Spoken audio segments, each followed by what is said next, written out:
Hi,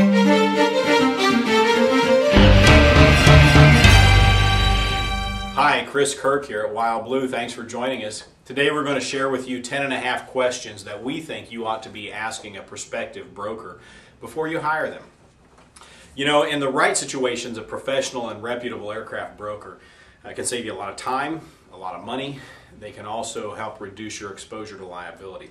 But it is essential for you to research who you may want to work with and interview them, find out what kind of answers they have to your questions.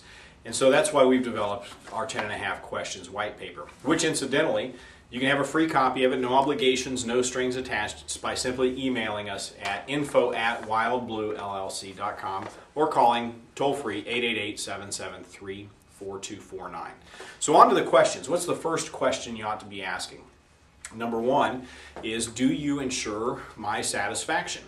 In other words, even if the broker sells your plane and for whatever reason they didn't live up to the standards set forth and you're not happy with the transaction, are they willing to waive part or all of their fee to make things right? You know, the answer to this question ought to immediately let you know if the brokerage holds themselves accountable and are acting more than simply a middleman in the transaction.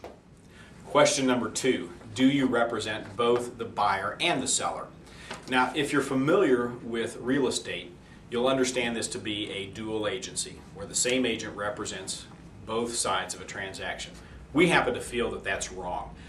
We represent the seller and not the buyer, but that doesn't mean we can't do a good job for the buyer. In fact, it means we actually have to bend over a little more backwards to do a great job for the buyer, because if we're doing a good job for the buyer, we're doing a good job for the seller.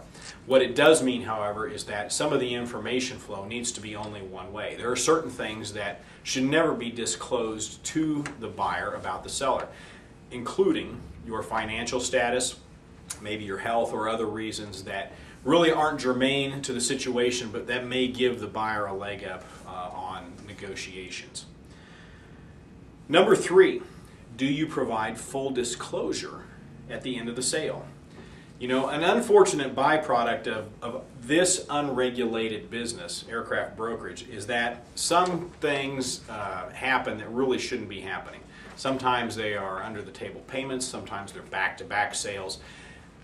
If they're disclosed, that's one thing, but if they're not disclosed, it ends up costing both the buyer and the seller money. So ensure that the broker that you're working with will provide you with a signed statement disclosing all funds and all aspects of that transaction. Number four, do you keep regular office hours? Now this probably sounds a little silly, but you know, there's a lot of part-time hobbyists out there who don't treat this business as a real business. So you'll call, you can't get a hold of them, maybe email, they won't return their emails, whatever the case may be. Find out if they keep regular office hours, or find out if they have a real office. Maybe it's a real office in their home, and that might be okay if they're treating it as a professional and as a legitimate business.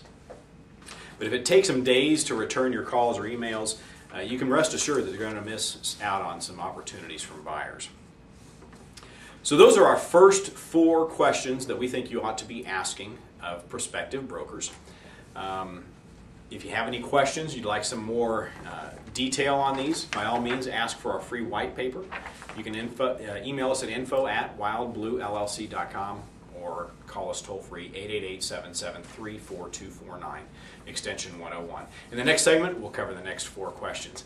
Thanks again for joining us.